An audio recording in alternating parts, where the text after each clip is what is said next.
Welcome to Halteres Presents, a brand agnostic interview podcast that seeks to objectively highlight the happenings within the world of diagnostics. And now, your hosts, Rich Thayer and Mickey Urdea. Hello and welcome to another episode of Halteres Presents. This is Mickey Urdea, founding partner at Halteres Associates. And this is Rich Thayer, managing partner at Halteres Associates. In this episode, we had a conversation with Dr. Beth Marlowe, who is Executive Scientific Director and heads R&D for Quest Diagnostics Infectious Diseases and Immunology. We had a wide-ranging conversation with Dr. Marlowe, including applications for home testing and the critical importance of thinking about pre-analytics and recognizing that the laboratory is your end user when formulating your product requirements, or the TPP, for a new test. And now our interview with Dr. Marlowe. Well, Beth, it's wonderful to have you joining our podcast. We're pleased to have you as a guest. Can you please tell listeners a bit about yourself, your previous work, and your major areas of interest? Yeah, sure. Thank you so much for the invitation to be on the podcast today. It's my pleasure to be here and speak to your listeners. So my name is Beth Marlowe. I am the Executive Scientific Director here at Quest Diagnostics. I've been here for about 6.5 years. I'm a clinical microbiologist. I've been doing science for a little over 25 years-ish, so if you include my training. So I got my PhD at the University of Arizona, and then I did a postdoc fellowship at UCLA in clinical and public health microbiology. I've had an interesting career in that, I've kind of sat on all sides of the table, having worked in academics. I've worked at the West LA VA hospital. I have worked in industry. I've done 2 different stints in industry. I worked for Kaiser Permanente for 12 years, overseeing infectious disease testing in both their Northern California and Southern California laboratories, and also oversaw their translational research program there for infectious diseases. So we were involved with a lot of clinical trial work, which was really exciting for us, especially in an integrated healthcare system like Kaiser. And then left Kaiser and went to work for Roche Diagnostics, doing global medical affairs, which was really interesting, coming from a place where you're working in an integrated healthcare system, which is very inward looking, and then doing a global world, which is very outward looking and ex-US looking. So that I really learned a lot there about diagnostics and diagnostics on a global level. But got tapped on the shoulder with Quest, and I joined Quest 6 months before COVID happened. So it's a very interesting time to join a company as a new person, because I led the team that did all the COVID diagnostics for Quest.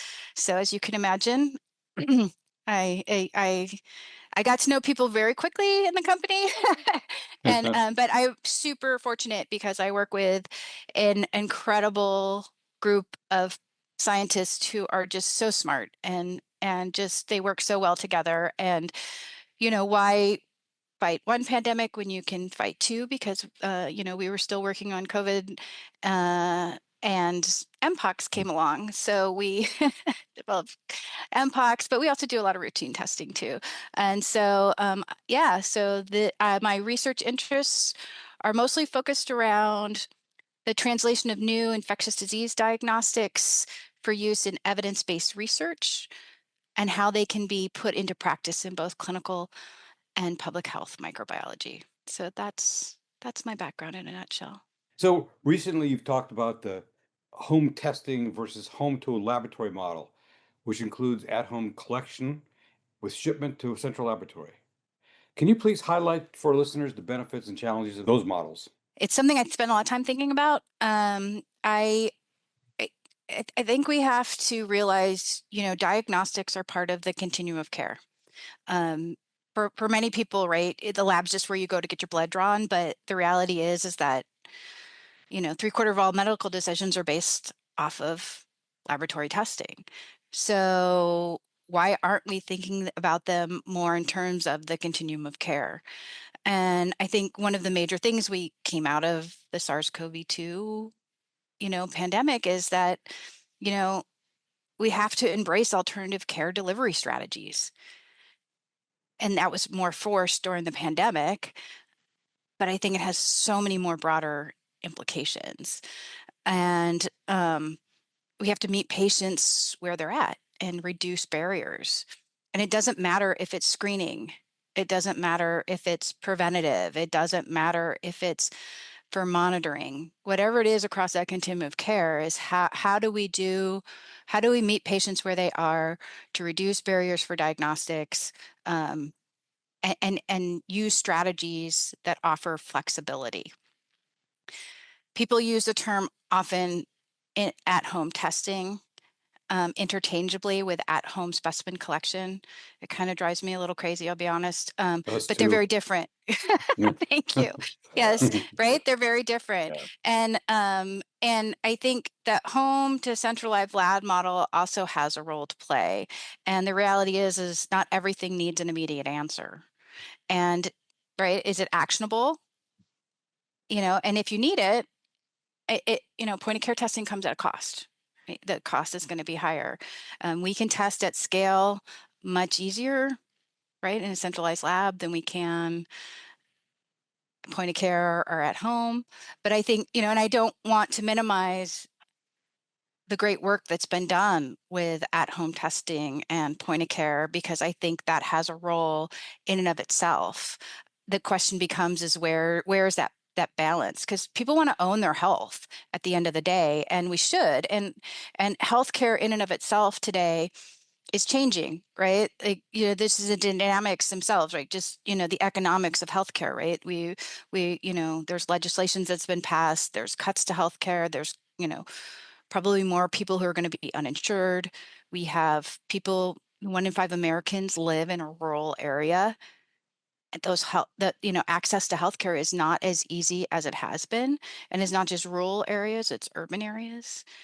I personally am from one of those rural areas. I don't know if anybody knows where Blythe, California is, but I got to give a shout out to my hometown.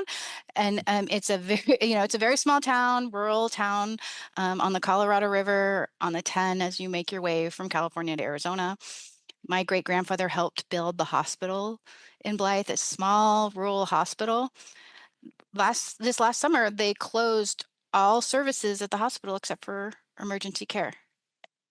And I fear that, that might get closed as well. So what does that mean? I mean, they have doctors in town, but if you got to go to the hospital for something, it means that you have to drive out of town 90 plus miles to get care. You do what you have to do when you live in a community like that, but it's not convenient, and we're not meeting patients where they're at. So that's 20% of the population, right? And so how can we think about how can we think about delivering care strategy, not just diagnostics, but other care strategies to different communities, these underserved communities. And on top of that, we have an aging population in this country. So if you've ever had to take care of an aging parent or a loved one like I have, it's not easy, and especially if you live in a healthcare desert. That gets more and more challenging. Just the idea of getting somebody in a car sometimes can be very, very challenging. So I think, at the end of the day, we just have to think differently. A lot of also what we're seeing play out is we're shifting cost to the consumer, right? And so then we get forced consumerism in healthcare, right? Because the patient is the consumer. Like, I love to ask the question to people. So I'll ask you guys. So what does music, retail, banking, and laboratory medicine all have in common? I'm not sure. Good question. Rich, you got any ideas? Individual preference. Right? It's my journey, right? Think about it. What was my experience with your product? So I can bank off my phone, right? I can get music off my phone. I can go to Amazon off my phone, right? So when I go to get healthcare, how is that any different than when I want to get music, when I want to go to the bank, when I got it? I mean, yeah, I think we all like to think, yeah, hey, it's special because it's healthcare. Yeah, health is very, very important and very personal. But why should the way we deliver it be any different in terms of that experience? Right? I can program my phone. I can watch the Ring camera from my phone. So why can't we make healthcare delivery more convenient, and thinking about that patient journey. And so when I think about diagnostics and I think about alternative health strategies, these are the ways that I think in terms of like using that Apple motto, right? Like think differently. So that's sort of where I think about things. So, Beth, how do you see the interplay between home testing, where the test is performed by the consumer with the sample also collected in the home, versus home to laboratory testing, where the sample is collected and sent out? When does the home test make more sense than sending it out? And as a second question, are there conditions when a pharmacy retail clinic point of care test might be preferable to the home testing? So the reality is that economics and logistics are what's going to drive our ability to really implement alternative strategies. I think without thinking about implementation science, we're, a lot of times these things fail. And there were strategies during the COVID pandemic that worked and some that didn't. And maybe some of them were similar strategies, but because of where you were, they didn't work as well. And so we have to sort of ask ourselves why. Um, Again, it goes back to, when does a home test, when is it actionable? When do when does that make those results make more of an impact? Um, think about blood sugar monitoring. More recently, we've seen these test and treat models, like with, we have a functional cure for HCV now. So this is more in a healthcare setting, or a alternative healthcare setting, is where does a point of care device for HCV diagnostics in a test and treat model work the best? There's been really great success out of Australia. And, in the US, we're still asking ourselves how we can do it and should it be in the recommendations. They also have a slightly different healthcare model, but I think what it shows us, if it's doable, but we have to work through the economics and the logistics of anything we do. So Kaiser Permanente has a really strong colorectal screening program, and there are other, insurance companies and likewise that have similar colorectal screening problems. You probably have received something, in the mail yourself, like to collect a stool sample for your FIT test. And what's interesting they published a paper, it was in, I think, around 2018, 2019. And they went back and they looked at around, I don't know, it was like 14, 15 years of data. And what they were able to show is when they first started these, it's a home to lab model. They had to do outreach. They went from about a 38-39% return rate to an 89% return rate. It took about 10 years, but they got there. And what's really powerful about that data is after they implemented outreach and they were able to get the screening numbers up, what they found were that they saw 26% less colorectal cancer rates, and they saw 52% fewer deaths from colorectal cancer. That's really powerful data. And that's data that's almost 10 years old. So, I mean, I don't know what the real recent data is, and I know we have other diagnostics now, but just think about that. So, whenever I get a FIT test in the mail, I'm like, oh gosh, I got to turn that back in. And when I worked there, they used to have these graphs on the wall where you could see the number of stage 4 cancers going down and the number of stage 1 cancers going up. So we were catching it earlier. We could get people into care. And they were saying for every 400 patients that were screened, they were saving one life. That's just really cool, powerful data. And I also think we could do a better job of educating people around how they can own their health with some of this screening. Because why wouldn't you? Right? It's not that hard to do. Maybe there's a little bit of a yuck factor, but that's okay. I mean, that's powerful. So yeah, I think these models, similar models like this, could be applied in other health systems, in public insurance companies. I mean, just think about the number of chronic diseases out there. And if we were to spend money thinking about how can we better screen patients so that they can own their health better using some kind of similar model for whatever it is, for diabetes or for, whatever it is, I think there's a lot of power there that we're not leveraging, and diagnostics can be a part of that. Yeah. Just to your point about Kaiser Permanente, I know talking with people about there over the last few years about follow-up on tests. They get the request for the labs, and um, they only get about 30% of people showing up for those labs afterward. I mean, Mhm. that is Mhm. astounding. Mhm. So that disconnect is remarkable, terrible. Mhm. It's Mhm. inconvenient Mhm. for people, Mhm. which is So obviously one of the reasons. how do we make it more convenient? Yeah, right. I mean, every time I'm like, "Oh god, I gotta have my blood drawn." Oh, really? Now I gotta find time on my schedule, and then I gotta wait, and then are they gonna take me right away? And, oh, do I have to fast for the like, nobody likes to get their blood drawn, right? It's a reality, but I think there's ways we could make it easier.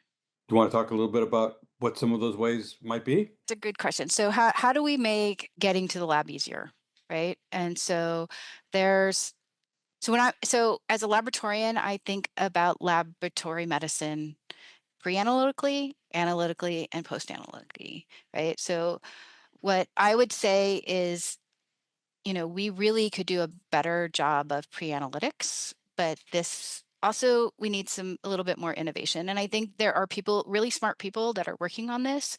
In terms of, I mean, sometimes you see like people might like milk their finger for some blood.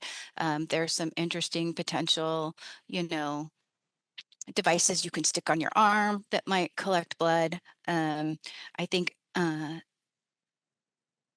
there's still improvements that could be made, although it's really interesting some of the stuff that they're doing.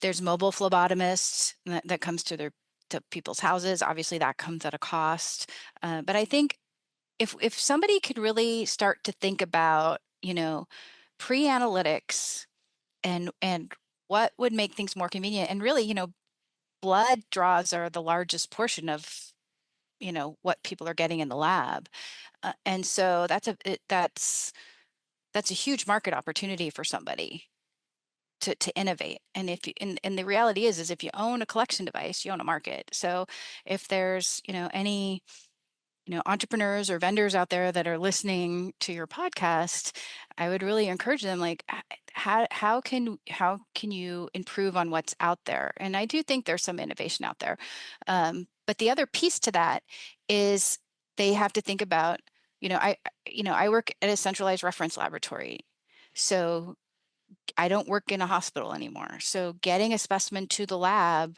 we have to think about, how do you stabilize that specimen for whatever analytes that you want to test so it doesn't compromise anything, because quality is the most important thing when you're putting out test results for somebody who's making decisions about their health. But how can you make it convenient to draw it, get a specimen, make sure that it's stable to get into the laboratory? And then the other piece to it is, we may already have the big box. Can you get can these some of these vendors, can they get the claims on the alternative collection devices? And so if there's a gap and a need that a lab needs for serving their population, they will validate something. They have a CLIA director, it will be properly validated. But if we want some, really have broader impact, we need to be thinking about it collectively as an industry and bringing solutions to market that are the right solutions, not just a one-off solution. So that's sort of some of the ways we have to start thinking about it, and maybe just challenging ourselves a little bit. I think we have to realize, yeah, it might reduce healthcare costs overall in the long run, but we have to invest in the cost. There's a cost to investing up front to get to those solutions, but we can get there. There's a lot behind what you were just talking about, Beth. I mean, obviously, we know that the most of the major labs are looking at the available devices and trying to validate them on their own internal systems. Is there anything more to talk about with that in terms of challenges or? I feel like that's like a whole podcast in and of Yeah, itself, I'm right? sure. I mean, the whole regulatory landscape, we have to, there are Yeah, hurdles, right or wrong. There are, there that we all have to get through, navigate. And, I think it's a much bigger discussion, but I think yeah. the message that I want to get is I want to challenge these companies out here. I just don't feel like people really think about pre-analytical as much as they do analytical, having the like, and Mickey, you've looked at this stuff, right? Like you've Oh yeah. looked at We have. these, right? And but everybody wants the next shiny box that everybody's going to put that box in their lab. But the reality is like if you actually come up with the right collection device and then validate them on the right boxes, man, you would own a market like nobody else. I mean, just to be very specific, we've worked with other companies. We've worked with some of the labs looking at what the requirements are, and also with some of the manufacturers of the systems, thinking about, what it would take to validate their assays with that device. And the challenges are unbelievable, as you know. I just was wondering if, given your position here, there's sort of a laundry list of 4 or 5 things you want to make sure people know about that they aren't thinking about with the pre-analytics that would help. You don't get that much from Yeah, some of exactly. these, Volume right? And challenge. that volume is a huge issue. Not everything's a swab, not everything's a blood sample. Right. And while where we're at with how STIs are evolved, I mean, I think, the market is just shifting, and it's ripe for shifting and it's shifting and it's evolving, which is great. It's great. I love Yeah. to see it. But, a lot of these things we still have to do follow-up testing on, and I'm not going to get enough sample to do reflex testing on. I might need a different kind of sample for depending on what it is. And so we want to make it convenient for the patient, but we can only kind of sometimes take it so far because I can't squeeze blood from a rock at the end of the day. So Yeah. yeah, I mean, I think I'm preaching the choir here with you guys because you guys know, but what I don't want to see happen is that people go, oh, well, we can't achieve that bar, so we're not going to go down that route. Whereas like, I kind of understand that things have to evolve and I'd rather get to here, right? Get to that middle road to get to where I really want to be because it's going to evolve as opposed to saying, we can't do it, so we're not going to do it. We're going to go after this other market because it's Yeah. a bigger opportunity or whatever. And that's what I worry about sometimes is that we're not maybe taking some of the risk, and I don't know if risk is the right word, but maybe we're not taking the step forward that we should be taking because it's a harder road to go through, but it doesn't mean that we shouldn't be working towards it and that interim strategies won't work to get us there. Yeah. The challenge is typically that the companies don't have the proper target product profile for the unmet need. No, they They don't. that we found this in many such circumstances where, companies think they understand what the market need is, they create something and it doesn't fit. Hmm. Uh, so, just what I'm thinking of here as you're talking about this, there's some specs that you're not getting that it'd be helpful if you could alert people about, because a lot of people listen to our podcast are people in industry. Yeah. Yeah. Yeah. So, for instance, your volume issue, I need more than 600 microliters, guys. Yes, I do. Yes. And Just think about the dead volume on your instruments and then, yeah, right. multiply that by 3. But the other thing is, and I've said this before, is nobody thinks of the lab as their end user. So when they put a target product profile together, nobody thinks of the lab as their end user. Most people think of the patient or the doctor as their end user. It's a mindset. So when industry folks sit down and put together a target product profile, they need to think of the lab as their end user. Because at the end of the day, my end user is the patient and the doctor. But the fact that I'm running your test, I am your end user. And people do not think about that way at all. And I've said that for years. It hasn't gotten very far, but I will repeat it again. That's really Think of the useful. lab as your end user. That's really useful. Very helpful. Beth, this has been a great discussion. Coming back to home sample collection and then send up for testing, do you see the panel of tests for which the home sample collection could be useful expanding anytime soon? If not, what are some other hurdles with that expansion? And do you expect FDA to be changing their stance a little bit and perhaps allowing more use of home collections and sample collection devices? Yeah, so we're already seeing market shifting. And I think, I'm an infectious disease person, so I'm going to talk about STIs, but I think STIs are a Mhm. great example. There was the first over-the-counter HIV test was introduced in July of 2012. Think about that. July 2012, right? We didn't see a lot of movement in the market too much until COVID hit, right? And based on the ASU Common Grounds report, that it's been a couple years since it was put out, but there were roughly 28 over-the-counter EUAs for SARS-CoV-2. There were 23 EUAs for at-home collection to the lab, and that was in just a really short amount of time. And we hadn't had really much happening since 2012, right? So this was like 2020, 2021.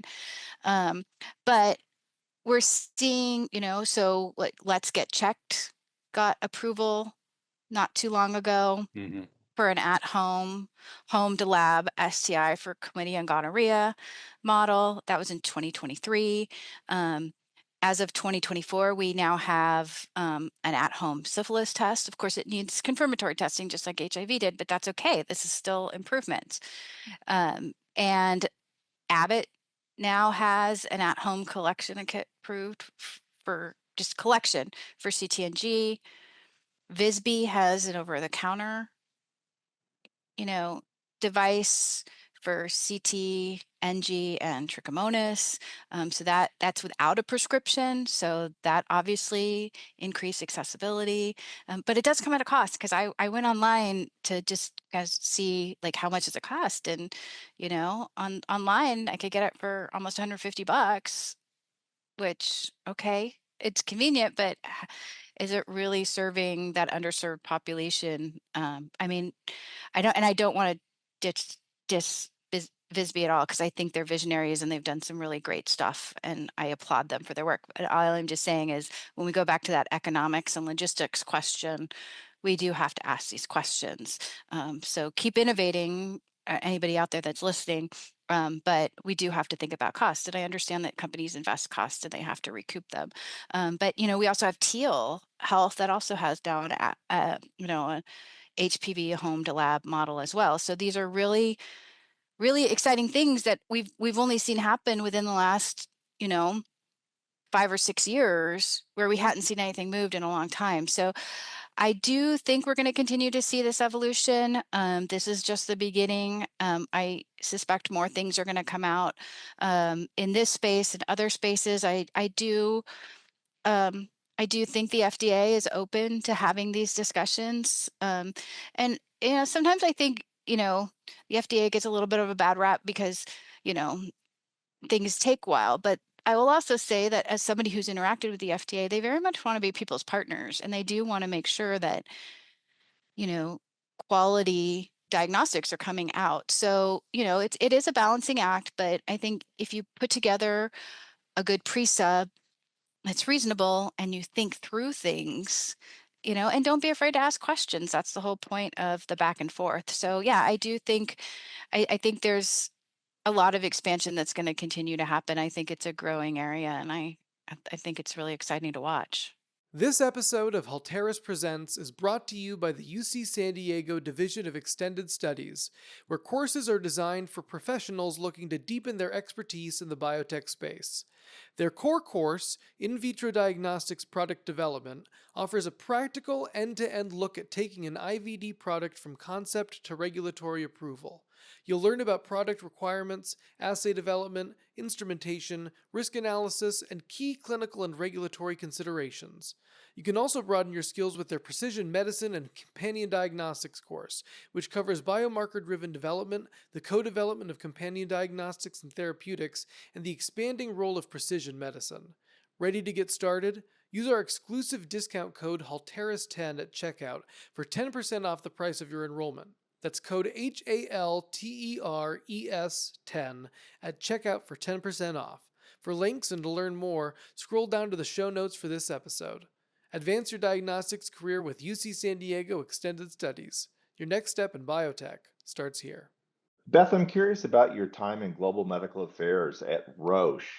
Did you perhaps come across any innovative uses of diagnostics in other countries that you think could actually have a home or should potentially be considered here in the US? Yeah, that's a great question.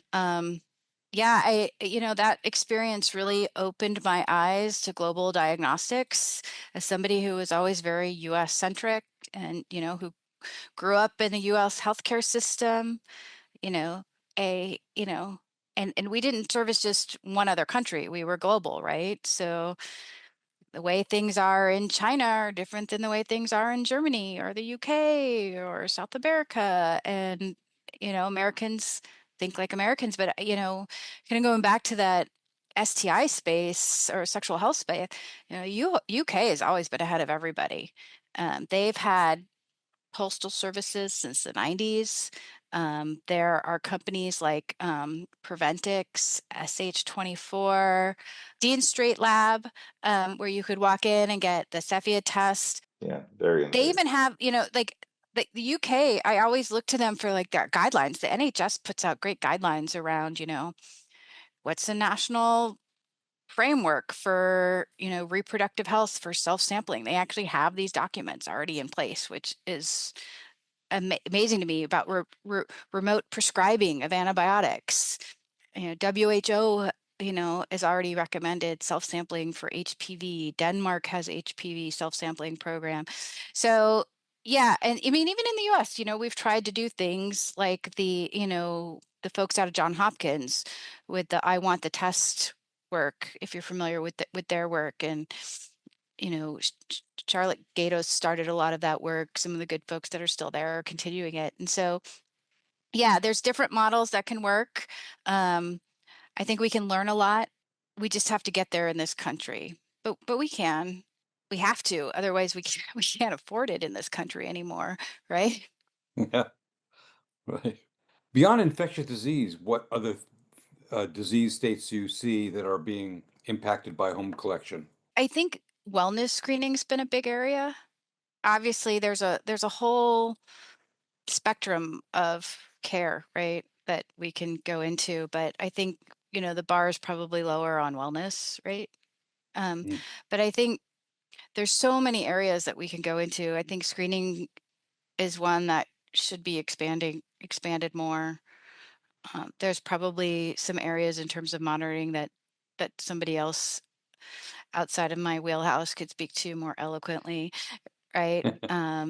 But again, a lot of these disease states have common sample types, right? It goes back to our other discussion earlier, Yeah. is think about the pre-analytics, right? Because there's only a certain number of tubes that we would draw if you came into the phlebotomist. There's, or a swab, or, saliva, or whatever the sample type might be. So can we get better at home collection devices? Because even if you're testing at home, or maybe you're testing at home and then there's some things it's a home to lab, you can use them for everything. Yeah. I wonder with what we hear, your example from, the hospital in your home community there in California, what we're seeing happening in public health in the United States, especially in the rural populations. We've got about 20% of America living in rural areas. Are there programs at Quest where you're considering perhaps the whole model around your draw stations and being able to get those implemented in pharmacies or in areas where people do congregate and where they are? And so rather than having to rely fully on a sample collection in the home, it's Yeah, facilitated for the patient to get somewhere very close to home.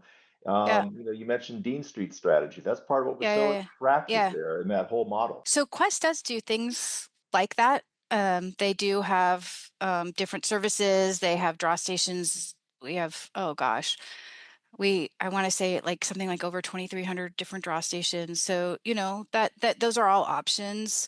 The things that Quest was able to do, there are different strategies that have been thought about. I'm not the one to speak more in depth about them, but I think if there is a way to meet people I think companies like Quest or LabCorp or these other companies, one of our strengths at Quest is we really know how to operationalize things.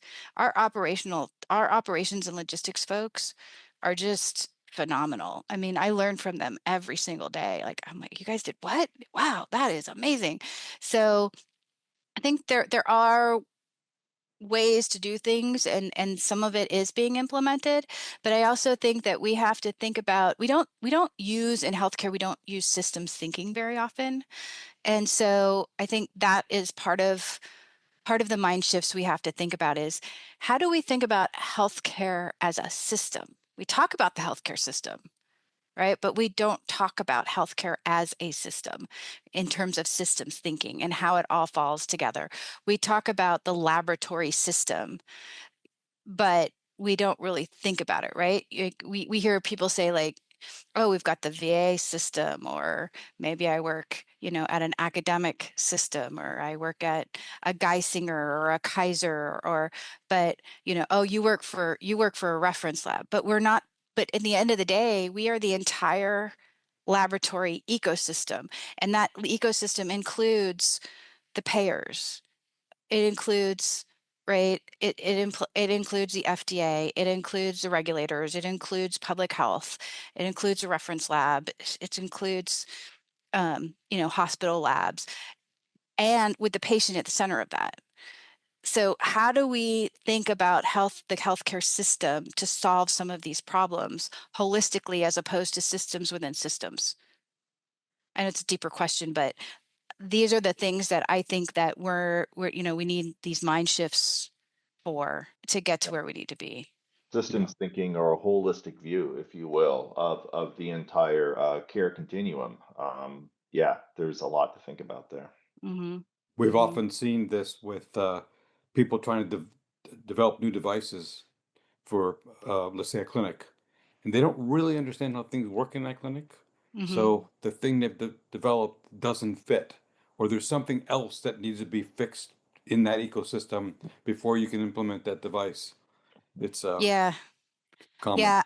I've had people come to me as a lab director and show me what they did, and I'm sure there was a lot of thought that put into it, but unfortunately it really wasn't able to fit into the solution that I needed. And again, it goes back to going back and doing your homework, but also, like you said, that systems thinking, and if you're going to provide solutions for the lab, think of the lab as the end user. Right. Yeah, that's a very good point. I wonder what you think about the opportunity to change the sample type for some tests. For instance, in the COVID pandemic, people did a lot of work on saliva as an alternative to blood, right? Yeah. And Oh, you there's mean some really swabs? Yeah. right, Yeah, swabs. Yeah. yeah, but actual saliva as well, not Yeah. just Yeah. the Yeah. yeah. Yeah. Yeah. Yeah. And of course, saliva is basically a lot of filtered blood. So things that were in blood often do get in there, perhaps at a lower concentration. But what do you just think about that as an alternative? Because it's so simple to collect such a sample in substantial volume. Saliva or just alternate sample types to help solve the problems. I mean, I am completely open to alternative sample types. I think, obviously, if we have to validate something off label, I mean, it can be done. It is done. You want to make sure it's appropriate, and that you're not going to miss anything.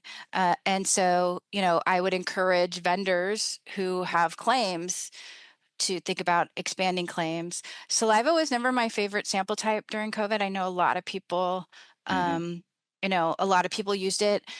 It worked. Actually, funny story, my kids, so during COVID, I came home, we were doing a study on saliva, and nobody could go anywhere, so my husband and my kids were at home because my husband was trying to be the teacher and the dad and everything else. And I came home one day and I threw all these like conical tubes on the table. We were going to watch a movie or watch whatever show that night. I said, okay, I had these stir straws, like a coffee stir straw, because you need people to produce saliva, right? And I said, okay, you guys want to help for COVID? I need everybody to chew on this straw and just spit into this. And I have 2 boys, and at the time, this was, they were middle school and grade school, and they were like, "You just want me to spit and I can help with COVID? This is awesome. Like, this is easy." I'm like, "Yes, you're helping with the fight." But I needed enough saliva to come in and do the experiments we were doing. And, I got my kids and my husband, and we all were sitting there watching a movie, just spitting in this like conical tube.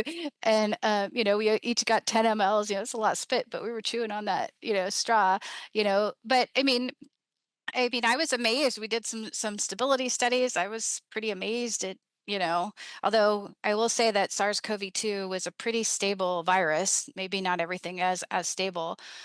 So I think there's interesting work. The saliva, it worked, especially when we didn't have swabs. One thing though that I always worry about with alternative sample types, and I know people love to say, like, let's make it as convenient as we can for the patient.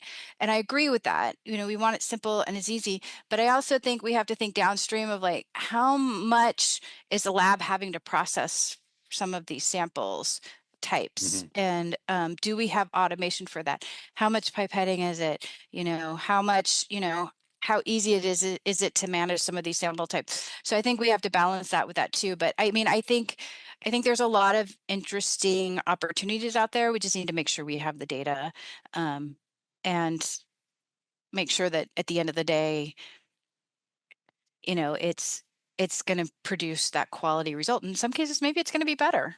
Yeah, we've been very surprised over the years with all the work we've done with HIV self-testing, with WHO and other agencies outside the U.S. The performance of the oral fluid-based HIV self-test is amazing. It is every Yeah. bit as good as what you're going to get out of the central laboratory, and I think that bodes a lot of good hope for Yeah. alternative sample types to be utilized in other diseases. Yeah, and I Yeah. think there are some collection devices too for saliva, right? That you can that that that Yeah. I'm that you can that actually have like some stability, like media that will stabilize, certain agents in it as well. So Yeah. yeah, I mean, it's definitely an area that, could be explored for sure Yeah. further There, than it already there are has been. companies that have interesting cocktails that you can use for saliva to stabilize viruses and maybe, Yeah. get rid of PCR interfering substances. It's all quite a science now. Can I ask you guys a question? Sure. I'm just curious because I mean, you guys work with a lot of companies, and what are your guys' thoughts in terms of, you know, how close we are to decreasing the bar on that continuum of care for diagnostics? Like, what are your thoughts in terms of at home or home to lab, like in terms of where you see the market going? Because you guys have a lot of experience between the two of you as well. There is this giant push to get as much home testing, not simply collection, home testing as possible. But to your earlier point, in most cases, the need for the result that quickly is not there. Uh, there's a lot of push towards, for instance, in cancer patients, being able to test at home because it's so difficult for them to go in for the testing, and perhaps even knowing at the end of that test at home, they shouldn't go in that day. So, there are some expansions of what makes sense in a home testing situation, but and there seems to be less, at least to me, of the home collection improvement, except in the case of blood, and everybody is kind of having the same problems out there, particularly the volume issue that you brought up, and going to larger volumes is much more difficult than I think most people expected. So that's going to limit, as you've already pointed out, the number of tests you can perform, and even whether you can perform some tests at all, because there just isn't enough blood there. So there's still a lot of hurdles. Still a lot of hurdles. But I do think we're going to see a lot more home tests, though, because there are so many companies that are working on that. Um, Many of which I don't think have done their homework, but they're coming. Back to that TPP Yeah. again. And we're Yeah. also Yeah. seeing a lot of effort to see if one could qualify other types of inputs, or not samples really, but can we use gait? Can we use speech? Can we use cough? Can we use just other biometrics, if you will, Yeah, that's a other great than having point. to have an invasive sample Yeah. taken? Yeah. No, that is an excellent point. I think coupling some kind of at home with whatever biometrics, right? People Yeah. can take a blood pressure at home. People can, Yes. there's a Right. lot of you can, weigh yourself. You can do waist circumference. You can do there's all kinds of things that people can do at home.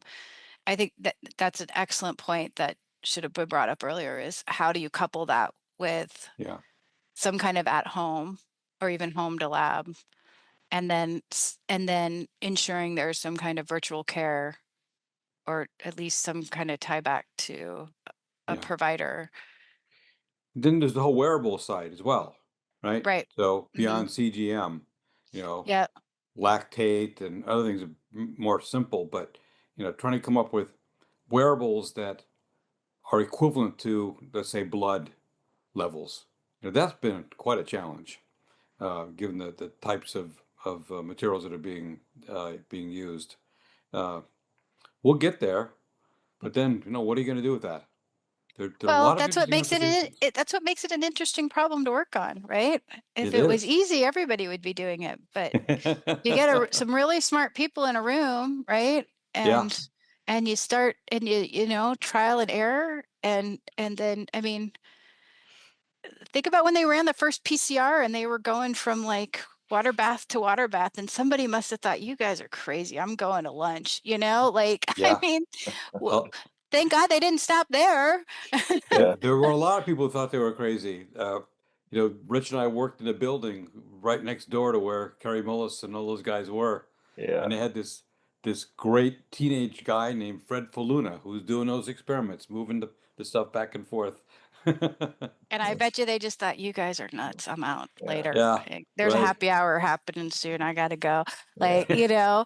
I mean, yeah. But, if you've ever worked in Roche, they have all the patents, right, on the wall there in Pleasanton. And Yep. they've got the original PCR patent on the wall. And I took a picture of it when I worked there, and I put it at the end of a talk once, right? Yeah, Because I think it's really important for people to remember sometimes how far you've come, yeah, right? Is we right. can't get stuck in that mindset of, we've always done it this way, or it's too hard, or whatever. That's what makes it interesting problems to solve. We're aware that with advances in technologies and advances in the ability to run higher and higher plexes or get more and more results from a single sample, some interest in this concept of masking so that the physician can order, let's say, a flu A, a flu B, an RSV, but the test is also running several other respiratory viruses, and those results are masked or not disclosed.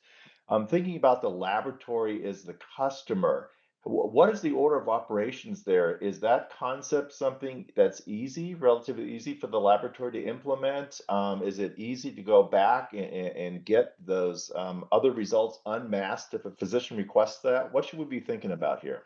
Yeah, that's a great question. And actually, Bioplex, I'm not sure if they still do it. I assume they do, but you could do this on the Bioplex years ago. I'm assuming they still do it. I don't oversee that part of that testing anymore, but like you could order an ANA, and you could order, there were some serology tests, and it was a Luminex based platform, and you could do like antibody testing and stuff.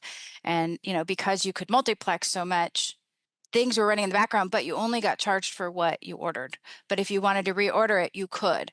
So, I said this years ago in a talk at CVS, like, labs need flexibility, because, the payers have, clued into the fact that they don't want to pay for these big panels, right? And do you really need the kitchen sink, right? There's the kitchen sink approach, and then there's the syndromic approach, right? I'm not a big fan of the kitchen sink approach, but yeah, so I mean, there's already some models out there. I think that I think it should be built into some of the software for some of these, vendors, if they're thinking about big panels.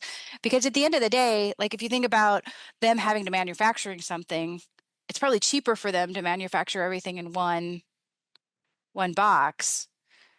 But then give me a baseline, like don't overcharge me because I might not use all of those analytes, but allow me the flexibility so that I only get charged for what I run. And I think that, Bioplex had a nice model back in the day of how they ran that. So I think masking is, I love that idea.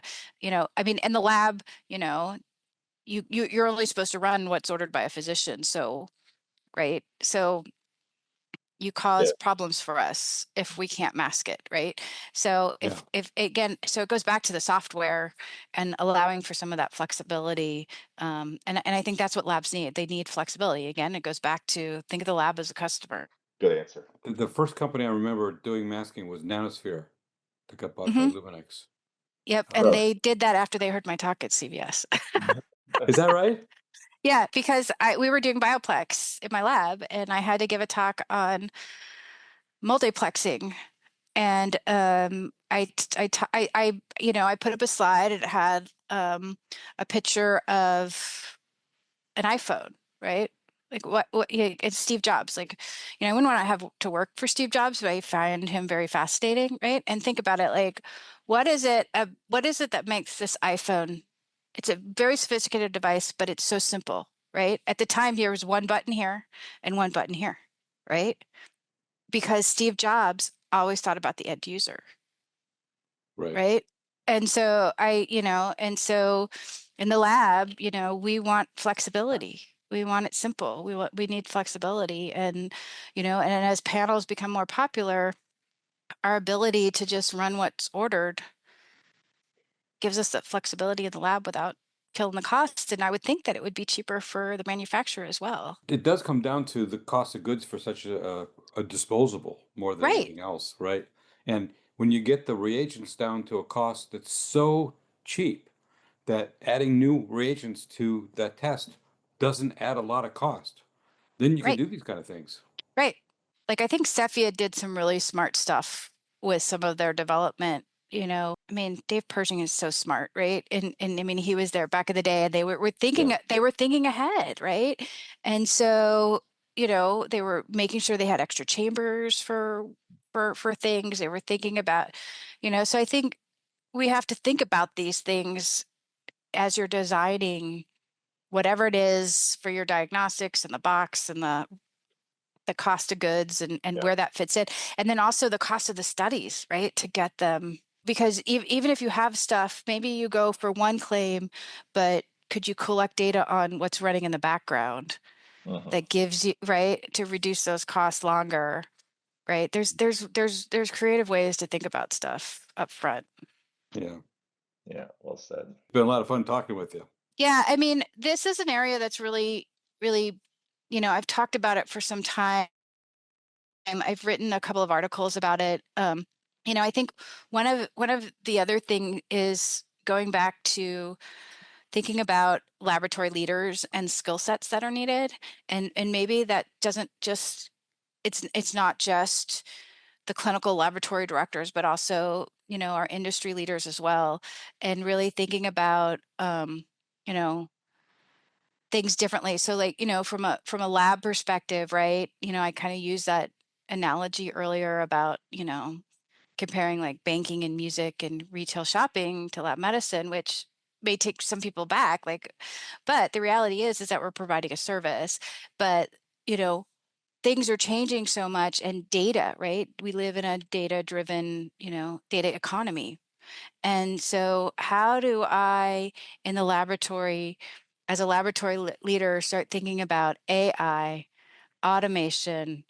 Yeah, I need the basics. I need to know how to validate a test. I need to make sure I meet CAP clear requirements. I got to have quality, and I got to know the technical stuff.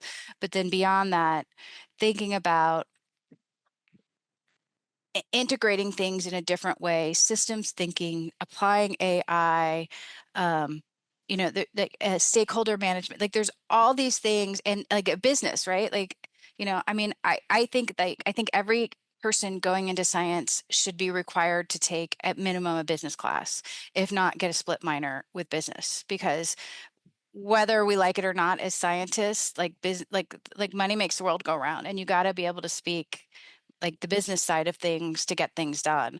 I think we do ourselves a disservice in the scientific community by not. I actually just went back recently to my alma mater and I got invited to go back and give like the departmental seminar about a year and a half ago. And that's when I said to my former professor, I go, please, you got to do these kids a service. You got to start at least having them take like a business class, and so, yeah, I think some of that too is thinking about solving through these problems. Like you guys are talking about it, right? Like you're talking to these companies and just a target product profile and then thinking about where you're shifting that money to get things done so that you have success down in the long run. Like, all of this comes with different trading and different ways we think about things. And so I think making sure we have the right leaders in place is also, with the right training, is also something that I think a little off topic from, at home versus, but I think it all, it integrates itself, because if you have the right leaders thinking the right way, you can do a lot. That's a great conclusion. Well, thank you so much for joining us, Beth. Thank you for having me. It's been a great conversation. We really appreciate you having been with us. Yeah, thank you very much. My pleasure. Halteres Presents is produced by Halteres Associates, a US-based bioscience consultancy that provides strategic and tactical services in the areas of diagnostics, medical devices, and life science research to clients of all sizes. The views, information, or opinions expressed during the episode are solely those of the individuals involved, and Halteres Associates is not responsible for any errors or omissions or for the results obtained from the use of this information. The information provided in this episode is for informational or educational purposes only and is not intended or implied to be a substitute for professional medical advice, diagnosis, or treatment. Halteres Associates would like to say thank you to this episode's guest or guests, and thank you for listening to this episode of Halteres Presents.